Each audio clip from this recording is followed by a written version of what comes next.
के ऊपर ना कर दे, और वो बार बार चेतावनी दे रहे हैं। तो मुझे अभी यही लग रहा है कि पाकिस्तानी मीडिया इस बात से भी बहुत डरा हुआ है कि चाइना जो कर रहा है वो तो कर ही रहा है, और भारत उसका मुंह तोड़ जवाब दे रहा है। 43 सैनिकों को हमने मार डाला वहां पर, और बहुत बुरी तरह रीढ़ की हड्डी और गर्दन तोड़ तोड़ कर मारे है, क्योंकि चाइनीज की जो पीएलए है उनको युद्ध का किसी भी तरह का अनुभव तो है नहीं।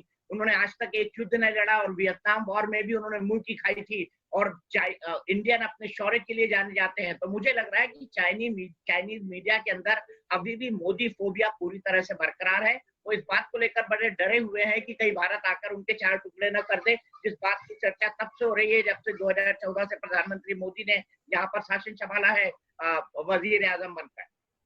लेकिन आपको ये नहीं लगता सर कि बहुत ज्यादा इंडियन मीडिया जो है, मैं ये नहीं कह रही कि पाकिस्तानी मीडिया ऐसा नहीं करता, लेकिन बहुत कम करता है। आपका मीडिया जो है, जो मैंने अभी तक ऑब्जर्व किया है, बहुत ज्यादा नेगेटिव बात करता है। बहुत ज्यादा उसकी कोशिश होती है कि चाइना और इंडिया में कोशिश करके अपनी फौज को वहां भेज दें, या गवर्नमेंट को जो है प्रोवोक करते हैं कि जी लड़ाई झगड़े के लिए। इसी तरह से आपका मीडिया पाकिस्तान के पीछे रहता है। हर वक्त आप लोग चाहते हैं कि यहाँ जो बॉर्डर पे कोई टेंशन मच जाए, कुछ हो जाए, कभी सर्जिकल स्ट्राइक हो जाए, कभी कुछ हो जाए। एज अ मीडिया पर्सन आप भी हैं, मैं भी हूँ, क्या हम लोग कुछ अच्छा नहीं बोल सकते? हम कोई ऐसी बात नहीं कर सकते जिससे दोनों कंट्रीज में टेंशन कम हो, या हमारा काम सिर्फ टेंशन को बढ़ाना है? टीआरपी के लिए हम कुछ भी करेंगे। देखिए, आज ये सवाल यहाँ पर टीआरपी का नहीं है। सवाल यहाँ इस चीज का नहीं है कि दर्शक क्या देखना पसंद करते हैं और क्या नहीं देखना पसंद करते हैं, और दर्शक को एक पर्टिकुलर टीवी चैनल क्या दिखाना चाहता है। लेकिन मेरा ये मानना है कि पत्रकारिता और टीवी जर्नलिज्म खासतौर पर समाज का आईना होती है। समाज में जो घट रहा है उसको बताना बेहद जरूरी होता है। अगर मैं आज की तारीख में कश्मीर की बात करूं आपसे, तो लगातार 10 दिन से न केवल इनकाउंटर चल रहे हैं, वहां पर बुरी तरह टेररिस्ट मारे जा रहे हैं, बल्कि सीमा पर भी पिछले हफ्ते में आपके सैनिक अफसर मारे गए, हमारे कुछ जवान मारे गए। सीज फायर का लगातार वायलेशन हो रहा है। अगर ऐसी हरकतें पाकिस्तान करता रहेगा तो क्या भारत का मीडिया उसके लिए आंखें बंद कर लेगा? दूसरा, मैं आपसे जानना चाहता हूं, आपके आईएसआई और जनरल्स और कभी कभी इमरान खान को गेस्ट अपीयरेंस के लिए बुला लिया जाता है, ऐसी फ्लैग मीटिंग बार बार क्यों होती है? जो इंडिया फोबिया पाकिस्तान के मन में पूरी तरह समाया हुआ है। मुझे पता है 1947 में जब पाकिस्तान आजाद हुआ था, वो भारत से ही आजाद हुआ था। हम दोनों एक ही माँ के बेटे हैं, लेकिन दूसरा बेटा मुझे ऐसा लगता है बिगड़ गया है, एक फेल्ड स्टेट की तरफ बढ़ता जा रहा है। आप अगर अपने राजकोषीय घाटे को देख लें, आप अगर एक एवरेज पाकिस्तानी के ऊपर लदे कर्ज को देख लें, इन तमाम चीजों को देखने के बाद लगता है कि पाकिस्तान वाकई एक सेंसिबल मुल्क बचा ही नहीं है। तो यहाँ पर कंसर्न भी है, यहाँ पर चिंता भी है, और जो नेगेटिव प्रोपेगेंडा पाकिस्तान करता है उसका जवाब देना भी बहुत जरूरी होता है। हाल ही के दिनों में खबर आई थी कि फिर से नई कोशिश हो रही है पाकिस्तान ऑक्यूपाइड कश्मीर से, और मैं आपको जरा ताजा उदाहरण दे दूं। कल की मैंने खबर पढ़ी है, गिलगिट बाल्टिस्तान और जो पाकिस्तान ऑक्यूपाइड कश्मीर के अस्पताल हैं उनको खाली करा लिया गया है। खाली इस डर से कराया गया है कि अगर हमारे सैनिक वहां पर घायल होकर पहुंचे तो उनको तीमारदारी हो सके। तो सोचिए किसके मन में डर है? डर पाकिस्तान के मन में है, डर भारत के मन में है। इंडिया फोबिया पाकिस्तान के मन में है या पाकिस्तान फोबिया इंडिया के मन में है? आपको कैलकुलेट कर सकती हैं। ये खबरें आपके प्रमुख अखबारों के अंदर छपी हैं, आप चाहें तो मैं इसका प्रिंट आउट आपको व्हाट्सएप फॉरवर्ड कर सकता हूँ। नहीं सर, पाकिस्तान को ऐसा इंडियन फोबिया नहीं है, लेकिन हाँ जाहिर है हम दोनों एक नेबरिंग कंट्रीज हैं, तो एक दूसरे से बिल्कुल ऐसे तो नहीं रह सकते कि एक दूसरे की खबर ना रखें। लेकिन ऐसा कुछ नहीं है कि यहाँ पे हॉस्पिटल्स खाली करवा लिए गए हैं या इस तरह की कोई बात है। एक चीज और, आप लोग चाहे आपका शो हो चाहे किसी का भी शो हो, आप लोग जो न्यूज देते हैं उससे पहले आप एक रिपोर्ट चलाते हैं आप लोग।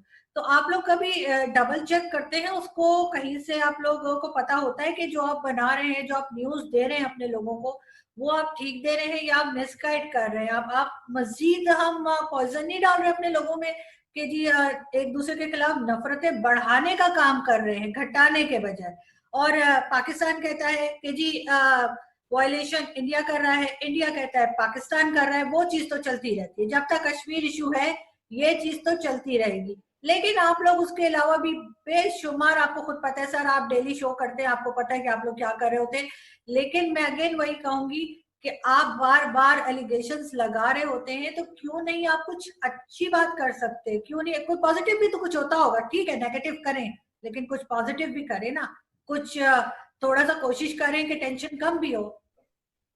बताइए आरजू जी, मैं क्या पॉजिटिव करूं? ये पॉजिटिव खबर करूं फंसाते हुए हमारे दर्शकों को कि गधे को गिरफ्तार कर लिया गया पाकिस्तान में? ये खबर करूं कि 5 जो फिदाइन हैं उनको एलओसी के पार इसलिए घुसाया जा रहा था क्योंकि वो भारत पर फिदाइन हमला कर सके?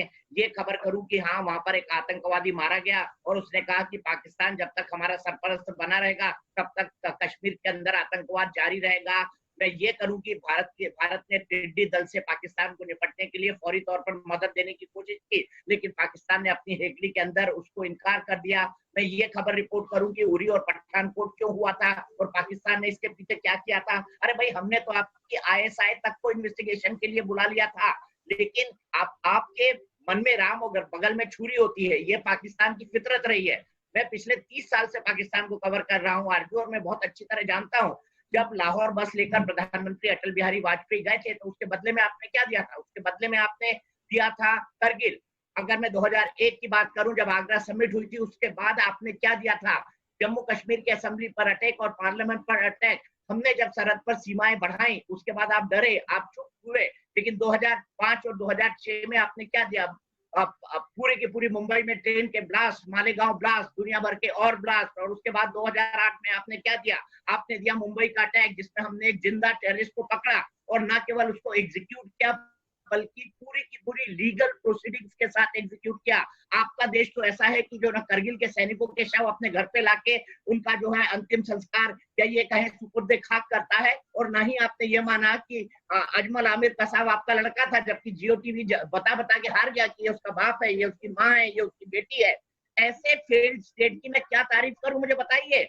आपका जो पूरा का पूरा देश है वो गर्त के अंदर जा रहा है आरजू, आपको समझना होगा। इसीलिए मैंने आपको उस दिन ऑफर किया था, आप इलाहाबाद से रहने वाली हैं, आप मुहाजिर हैं, आप आ जाइए, मैं बढ़िया सा मकान आपको गिफ्ट कर देता हूँ इलाहाबाद में, वहीं रहिए। ये जगह सुरक्षित नहीं है जहाँ से ओसामा बिन लादेन निकले, जहाँ से हाफिज सईद निकले, जहाँ पर मौलाना मसूद अजहर जैसे लोग पाए जाए, जहाँ पर डेनियल पर्ल जैसे पत्रकार की हत्या हो। मैंने उसकी किताब को कई बार पढ़ा है और मैंने महसूस किया है कि शिद्दत से उस आदमी ने रिपोर्टिंग करने की कोशिश की और किस कॉन्स्पिरेसी के साथ आपको मालूम पड़ा मारा गया उसको। मैं क्या तारीफ करूं, आप बताइए।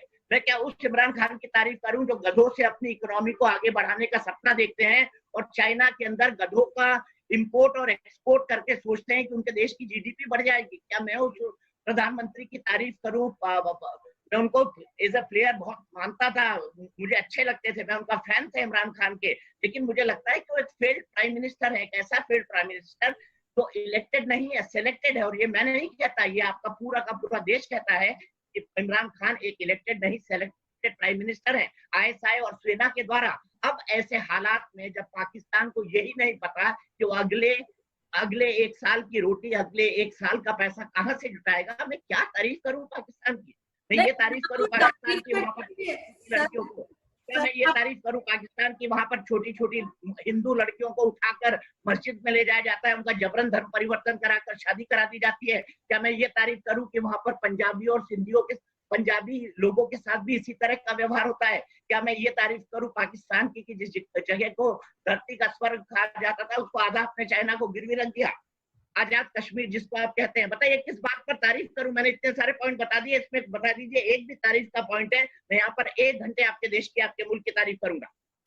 देखें दीपक जी, मैंने आपसे ये नहीं कहा कि आप तारीफ करें, आप जो बात कह रहे हैं उसमें से ज्यादातर आपकी एलिगेशन है, कोई आपने उसका प्रूफ कोई नहीं आपके पास। ये सच्चाई है, आप चाहे मैं आपके साथ प्रूफ के साथ बैठ सकता हूँ। बलोचिस्तान में सच्चाई है, आप चाहे मैं आपके साथ प्रूफ के साथ बैठ सकता हूँ तमाम घटनाओं की। बिल्कुल सर, देखें बलूचिस्तान में भी इंडियन इन्वॉल्वमेंट हमेशा से रही है और हमेशा आपका के जासूस तक पकड़े गए हैं वहां से, वो बात नहीं कर रही हूँ मैं, लेकिन मैं आपसे ये कह रही हूँ कि कुलभूषण जाधव के बारे में इंटरनेशनल कोर्ट ऑफ जस्टिस ने आज क्या कहा था, बता दीजिए ना।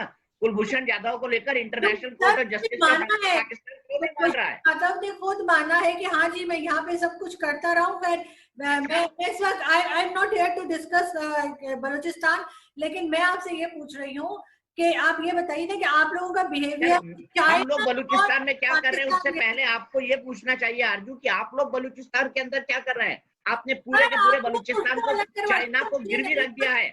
आप ग्वादर पर वहां पर पोर्ट बना रहे हैं, आपने एक चाइनीज कॉलोनी वहां पर बना दी है। मैंने अपने शो में उस दिन एक पाकिस्तानी मौलवी की आवाज को सुनवाया था जो कह रहे थे कि चाइनीज अब हमको नमाज नहीं पढ़ने दे रहे हैं, इससे पहले जो हमारे देश पर कब्जा करके इनको निकाल के बाहर करो। और आपके साथ जो पैनलिस्ट बैठे थे उन्होंने इस बात के लिए माफी मांगी थी कि अगर ऐसा हो रहा है तो गलत है, ये तो पाकिस्तान के अंदरूनी हालात है, मैं तो कमेंट करना ही नहीं चाहता था। आप मुझे पूछते हैं क्या पॉजिटिव क्यों नहीं दिखाते, बताइए मैं क्या पॉजिटिव दिखाऊं? ये पॉजिटिव दिखाऊं कि कराची में कोरोना की प्रिपरेशन से पहले ही वहां पर कब्रिस्तान बना दिए गए, ये भी एक हकीकत है, आप जानती हैं इस बात को। कोरोना के प्रिपरेशन बताइए ना कि आप लोग सर पहले तो आप ऑडियो मत चलाया करें, आप वीडियो चलाया करें, जिससे भी आप बात करते हैं ना पाकिस्तान के खिलाफ कोई बात करते हैं आप वीडियो दिखाइए, ऑडियो तो आप लोग खुद भी बना सकते हैं, ऑडियो का तो कोई भरोसा नहीं। मैडम मैंने वीडियो ही दिखाया था, मैंने आपको वीडियो ही दिखाया था, वीडियो देखकर मैं आपको मौलाना का नाम भी बता सकता हूँ, मुझे मेरे रिसर्च में जाना होगा। सर मुझे ये बताएं कि आप लोग चाइना और पाकिस्तान को अलग अलग तरीके से क्यों डील करते हैं? चाइना आपको उधर आके इतनी मार लगा रहा है, आप लोग अपने बिजनेस टाइज उसके साथ नहीं खत्म कर रहे, आप लोग उसको कोई सख्त जवाब गवर्नमेंट आपकी नहीं दे रही, सिर्फ कह रहे प्रोडक्ट इस्तेमाल ना करें, चाइनीज प्रोडक्ट इस्तेमाल ना करें। इस तरह का आप लोग सिर्फ इसलिए कि पाकिस्तान एक छोटा देश है, पाकिस्तान की इकोनॉमी इतनी स्ट्रॉन्ग नहीं है और चाइना एक बड़ा मुल्क है, तो आप इसलिए चाइना के आगे आप लोग लेटे हुए हैं और पाकिस्तान को आप जो है वो चौड़े होके देख रहे होते हैं। ये डिफरेंस क्यों है? भाई मुझे तो लगता है कि पाकिस्तान और चाइना में कोई अंतर नहीं है। पाकिस्तान अब चाइना की मात्र एक कॉलोनी बन गया है, कोई देश वेश रहा नहीं है आरजू जी। और आप इस हकीकत को समझ लीजिए, 10-15 साल में आपको इस हकीकत का एहसास हो जाएगा। जहां तक चाइनीज की बात है, जहां तक चाइनीज सोल्जर से हमारे निपटने की बात है, हमारे 20 सोल्जर्स वहां पर शहीद हुए हैं, लेकिन मारते मारते शहीद हुए हैं 43 सोल्जर्स को उन्होंने चाइना के हल्कान किया है। उनमें से 1 दर्जन ऐसे थे जिनकी रीढ़ की हड्डी हाथों से तोड़ डाली गई, उनकी गर्दन तोड़ दी गई, इसलिए क्योंकि 20-29 प्रभु जो हमारे कमांडिंग ऑफिसर थे उन पर हमला किया गया था घात लगाकर। चाइना आप भी जानती हैं बहुत डबल गेम करता है, हमारे साथ भी करता है, आपके साथ भी कर रहा है, नेपाल के साथ भी करेगा, श्रीलंका के साथ भी अंबन टोटा में कर रहा है, मालदीव्स के साथ भी कर रहा है। लेकिन आप तो जान के अनजान बने हुए ना, क्योंकि आपको तो पता है कि चाइना के पास के सिवा आपके पास कोई अल्टरनेट है ही नहीं। इसीलिए चाइनीज शरणम कच्छामी, उइगर मुसलमान चाइना में उनकी क्या हालत होती है उसके बारे में इमरान खान के जबान सिले हुए होते हैं, लेकिन हिंदुस्तान के मुसलमानों के लिए वो चकने लगते हैं। अभी आपने सुना, कभी आरजू काजमी से मैंने सुना कि चाइना के जो उइगर मुसलमान हैं उनको जिस तरह से कंसंट्रेशन कैंप के अंदर रखा गया है उसको निकाला जाए? क्या आपकी पाकिस्तानी नेशनल असेंबली ने कभी इसके विरोध में प्रस्ताव पास किया? आप कश्मीर पे तो बड़े प्रस्ताव पास करते हैं, आप बताइए ना, चाइना के अंदर जिन मुसलमानों को परेशान किया जा रहा है, उनका जेनोसाइड किया जा रहा है, उनका कत्लेआम किया जा रहा है, उनके ऊपर तरह तरह के अत्याचार किए जा रहे हैं, उनको नमाज नहीं पढ़ने दी जाती है, उनके बारे में तो पाकिस्तान बोलने के लिए कभी खड़े नहीं होता। आप छोटा भाई बड़ा भाई हमको समझा रहे हैं आरजू, आप मुझे बताइए कि आज तक किसी भी पाकिस्तानी मीडिया ने उइगर मुसलमान के बारे में एक शब्द बोला? चलिए मीडिया छोड़ दीजिए, क्या पाकिस्तान की सरकार ने एक शब्द बोला? चलिए पाकिस्तान की सरकार छोड़ दीजिए, पाकिस्तान की सेना जो वहां की सरकार चलाती है उसने एक शब्द बोला? चलिए उसको भी छोड़ दीजिए, मैं ISI की लेता हूँ जो सबसे बड़ी एलआई है चाइना की, उइगर मुसलमानों की जो समस्या है उसके बारे में ISI ने एक शब्द बोला? जिस दिन आप ये तमाम जवाब हाँ में देने लगेंगे उस दिन मैं आपको कहने लगूंगा कि हाँ चाइना में भी कुव्वत है, अब चाइना वाकई में एक नेशन बन गया है। तो सर मुझे ये बताइए कि कश्मीर जो है वो तो एक डिस्प्यूटेड एरिया है, पाकिस्तान का हमेशा से उसके ऊपर जो है डिस्प्यूटेड नहीं है, कश्मीर से भारत एक है आरजू काजमी जी। सर 1947 के अंदर राजा हरि सिंह ने सक्सेशन ट्रीटी पर हस्ताक्षर कर दिए थे, उसके बाद आपने कबीलाई सैनिक गलती से भेजे, उसके बाद हमारी उस वक्त की सरकारों की गलती के कारण कुछ हिस्सा पाकिस्तान के अंदर चला गया तो आज भी हमारा है। और 307 को हटाते हुए धारा 370 को खत्म करते हुए भारत ने इस बात का रिजॉल्व एक बार पार्लियामेंट में फिर किया है कि पाकिस्तान ऑक्युपाइड कश्मीर यानी गिलगिट बाल्टिस्तान पर हमारा झंडा फहराएगा और यही हालत अक्षय चीन की होगी। और सर मेरी बात आपने कंप्लीट नहीं होने दी, बिल्कुल जो कश्मीर है वो एक डिस्प्यूटेड एरिया है और अभी तक उसके ऊपर इसी वजह से झगड़ा चल रहा है। दूसरा चाइना की जो आप बात कर रहे हैं कि आपने चाइना के इतने फौजी मारे हैं, वो आपका दावा है, चाइना ये बात नहीं मान रहा है, ना ही चाइना अपने लोगों के मरने की बात कभी मानता है आरजू? आप तो पत्रकार हैं, बता दीजिए चाइना अपने देश के बारे में कुछ बताता है? चाइना ने आज तक बताया कि कोरोना से कितने लोग मारे गए? आप भी खुद पत्रकार है ना, पत्रकार टू पत्रकार बात करिए। चाइना ने कभी माना है कि उसके देश में ये गड़बड़ी हो गई? लेकिन चाइना एक कंट्री है, चाइना एक कम्युनिस्ट कंट्री है, चाइना एक डिक्टेटर कंट्री है और मुझे भगवान बचाए पाकिस्तान को जो उसका पिछलग्गू उसकी कॉलोनी बन के चला हुआ है। और सर मैं आप खूब घुमा हूँ चाइना में, मैं खूब घुमा हूँ पाकिस्तान में। आज चले हम तो कॉलोनी बकौल आप, हम तो कॉलोनी बन गए ना। आप लोग क्या कर रहे हैं? आप अपने, क्योंकि आपने इन्वेस्टमेंट की हुई है, चाइना ने आपके इन्वेस्टमेंट की हुई है, वो बचाने के लिए आप लोग चाइना को कुछ नहीं कह रहे। आपके यहाँ से आपके अपने पॉलिटिशियन जो है वो नरेंद्र मोदी जी को सरेंडर मोदी कह रहे हैं, क्या कहेंगे आप? देखिए, हमारे देश में डेमोक्रेसी है। इस देश की सबसे बड़ी खूबसूरती और सबसे बड़ी विशेषता ये है कि हमारे देश के आम आदमी को भी प्रधानमंत्री अगर उसके मन की ना कर रहा हो क्रिटिसाइज करने का हक होता है। लेकिन आरजू आप बहुत अच्छी तरह जानती है, प्रधानमंत्री मोदी को अगले 4 साल के लिए और मैंडेट मिला हुआ है। 2019 से 2024 तक का उनको मैंडेट मिला हुआ है और तब तक वो प्रधानमंत्री रहेंगे। और हमारे यहाँ की डेमोक्रेसी ऐसी है कि एक पार्टी जो दूसरी पार्टी की बड़ी एक्सट्रीम और कटु आलोचक होती है, बिल्कुल eyeballs to eyeball से एक दूसरे को नहीं देखती है, लेकिन जैसे ही ईवीएम यानी इलेक्ट्रॉनिक वोटिंग मशीन या बैलेट बॉक्सेस से फैसला बदलता है, सरकारें यहाँ पर तुरंत बदल दी जाती हैं। यहाँ पर तख्ता पलट नहीं होता है। यहाँ पर कमजोरी के साथ रेडियो स्टेशन और टेलीविजन स्टेशन पर कब्जा नहीं होता है, जैसे नवाज शरीफ की हाल ही में गद्दी बदलने के लिए परवेज मुशर्रफ ने किया था। तो ये मानिए, ये प्रजातंत्र है। इस प्रजातंत्र की खूबी है कि आप एक आम आदमी होने के बाद प्रधानमंत्री के ऊपर भी आरोप लगा सकते हैं, लेकिन जहां देश की बात आती है, पूरा देश चाइना के मसले पर एक साथ खड़ा हुआ है। अब भले आज एक्सपोर्ट इंपोर्ट की बड़ी बड़ी बातें करें, आप भी डब्ल्यूटीओ से बंधे हुए हैं, हम भी डब्ल्यूटीओ से बंधे हुए हैं, चाइना को कोई और सबक नहीं सिखाएगा, सरकार नहीं सबक सिखाएगी, बल्कि यहाँ की जनता सबक सिखा देगी, क्योंकि उसके मन में अब ये बात आ गई है कि चाइनीज प्रोडक्ट को हमको इस्तेमाल नहीं करना चाहिए, क्योंकि इसी पैसे से वो हथियार खरीद के हमारे लोगों की हत्या करता है। जिस तरह से पाकिस्तान, अमेरिका, चाइना और सऊदी अरेबिया जैसे देशों से पैसा लेकर हमारे यहाँ पर आतंक को एक्सपोर्ट करता है। मतलब आपकी गवर्नमेंट उसके साथ बिजनेस खत्म नहीं करेगी। आपका जो गरीब आदमी है उससे आप कहेंगे टीवी चला दो, फ्रिज बाहर फेंक दो, मोबाइल तोड़ दो, जो गवर्नमेंट है वो अपना नुकसान नहीं करेगी, आम पब्लिक आप बिल्कुल का नुकसान करेगी। आप अभी भी आप गलत बोल रहे हैं। आप फैक्ट्स की जानकारी नहीं, आप थोड़ा पढ़ लीजिए करिए इंडियन वेबसाइट को। 425 करोड़ रुपए, 425 4,225 करोड़ का ठेका इंडियन रेलवेज ने चाइनीज कंपनी के साथ रद्द कर दिया है। 10,000 करोड़ का ठेका महाराष्ट्र स्टेट गवर्नमेंट ने रद्द कर दिया है। ऐसा ही कुछ ठेका हरियाणा स्टेट गवर्नमेंट ने रद्द किया है। साथ ही साथ स्वदेशी चीजों को अब मिलिट्री और पैरामिलिट्री फोर्सेस की कैंटीन के अंदर भेजा जाएगा। समय के साथ भारत कदम उठाएगा, या आप मुझसे लिखवा कर ले लीजिएगा। और भारत की सरकार भी अगर कदम नहीं उठाती है, तो भारत की जनता जो 135 करोड़ है दुनिया में, जो दुनिया का सबसे बड़ा परचेसेबल कंज्यूमर मार्केट है, जिसके पास परचेज करने की पावर है, उसको अपने एहसास का पता है, उसको पता है 2 पैसे ज्यादा ले लूंगा लेकिन भारतीय सामान खरीदूंगा। और मैं तो अपने टेलीविजन चैनल पर आजू ठोक कर बोल के आया हूं, मैंने तो अपने कपड़े भी बदल दिया। मैं सिर्फ स्वदेशी कुर्ता पजामा पहनता हूं अपने शोज के दौरान, सिर्फ इसीलिए क्योंकि एक रिजॉल्व दिखाना है देश के तौर पर, एक जिम्मेदार नागरिक के तौर पर, कि अगर चाइनीज से आने वाले क्लोथ और प्रोडक्ट अगर हमारी इकोनॉमी के लिए खतरा बन रहे हैं, और खासतौर पर खतरा नहीं, अगर उससे हमारे देश को किसी तरह का नुकसान पहुंच रहा है, तो हमको उसका बहिष्कार करना ही पड़ेगा। लोग टीवी जलाएंगे आरजू, तभी सरकार इस बात का दबाव बन पाएगा सरकार पे कि हाँ, हमको चाइना से इस तरह का व्यापार नहीं करना है।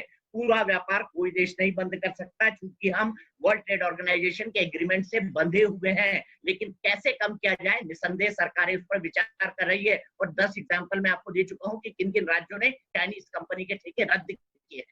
तो जो पब्लिक अपना फ्रिज और टीवी जला रही है, क्या सरकार उसको देगी दूसरा, या वो खुद ही करेंगे? आप उनको उनके हाल पे छोड़ देंगे? सरकार ने कहा था कि आप अपना फ्रिज और टीवी जला दे। अपनी ये पब्लिक तो पाकिस्तान नहीं है जहां गधों को बंद कर दिया जाए, ये पाकिस्तान नहीं है जहां गधों को जेल कर दिया जाए। हिंदुस्तान का आदमी अपने डेमोक्रेसी के प्रति इतना संवेदनशील है, इतना समझदार है कि वो अपनी जिम्मेदारी समझता है। वो जानता है प्रोटेस्ट का तरीका क्या है, वो जानता है प्रोटेस्ट कैसे करनी चाहिए। आप भूल गए 1942 में कि किस तरीके से भारत के अंदर कपड़ा जलाया गया था, भारत की आजादी के लिए स्वदेशी के नाम पर किस तरह से अंग्रेजी कपड़ों को जलाया गया था। उस आंदोलन में तो आप शामिल थी। हाँ, ये बात अलग है कि पीठ में छुरा घोंपकर जिन्ना ने मजहब के आधार पर एक नए देश पाकिस्तान को मान लिया था। लेकिन हिंदुस्तान के रिजॉल्व को आप भी बहुत अच्छी तरह समझती है कि 1942 में क्विट इंडिया मूवमेंट के दौरान इंग्लैंड को यानी ब्रिटिशर्स को सबक सिखाने के लिए भारत ने किस तरह से उनके सामानों को जलाया था। लेकिन मुझे ये बताइए ना सर कि जिस वक्त यही लोग, आप ही के लोग जो हैं, वो दिल्ली में जब बैठे प्रोटेस्ट कर रहे थे शाहीन बाग पे, तब आपका ये जोश कहाँ गया था? तब आपको याद नहीं आया कि 3 महीने वो औरतें वहां बैठी रही, 3 महीने आप लोगों ने उनको वहां बैठने दिया, सड़ने दिया, परेशान किया, आपने कहा कि निकाल देंगे लोगों को? तब आपका ये जोश कहाँ था? तब आपके ये आप कहाँ गए थे जो आप नहीं सोच सक रहे थे कि अपने ही लोगों को 3 महीने वो बैठे रहे ना, 3 महीने वो बैठे रहे ना, उनमें से कई जो पाकिस्तान की विचारधारा और पाकिस्तान के मूल्यों से प्रभावित है। मैं साफ तौर पर इस बात को आपके उस पर स्वीकार करके कहता हूं, ये जो प्रोपेगेंडा था, ये पीएफआई के थ्रू आईएसआई ने खड़ा किया था कि आपको कंसंट्रेशन कैंप में डाल दिया जाएगा, आपको डिटेंशन कैंप के अंदर डाल दिया जाएगा। इतने महीने हो गए, कब हुई थी? दिसंबर की बात है ना। क्या एक भी नागरिक को डिटेंशन कैंप में डाला गया? क्या एक भी नागरिक के पास कोई गया कि जाइए आप अपने कागज दिखाइए? देखिए, आप लोग जिस तरह की बदमाशी भारत के अंदर करते हैं, वो भारत में सबको पता है, हर आम इंसान जानता है। मजहब की राजनीति आप अब भी करना चाहते हैं। मजहब के नाम पर आपने देश का बंटवारा करवाया। हिंदू मुसलमानों के नाम पर आपने जमीन का बंटवारा 1947 में करवा दिया।